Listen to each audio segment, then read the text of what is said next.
Kuwait रिश्वत देकर driving licence बनवाते गैर मुल्की गिरफ्तार। कानून शक्नी करने वालों को गिरफ्तार करने के लिए कवैती वजारत दाखिला के अज़्म के मुताबिक वजारत दाखिला ने 9 जाली नौकरानियों के दफातर के खिलाफ कामयाबी से कार्रवाई की और सलवी, फरवानिया, खैतान और अहमदी गवर्नरेट में रिहाइश और काम के कवानीन की खिलाफ वर्जी करते हुए 107 गैर मुल्कियों को गिरफ्तार किया।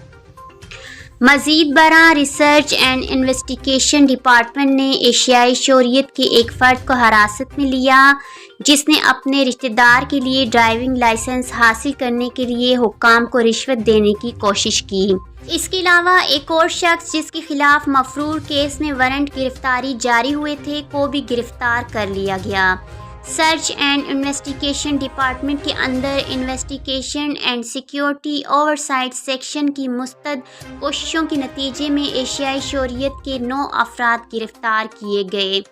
इसके अलावा जिस्म फरोशी में मसरूफ़ 3 खवातीन की निशानदेही की गई और बाद अज़ इन्हें मज़ीद कार्रवाई के लिए मुनासिब कानूनी हुक्काम के पास भेजा गया।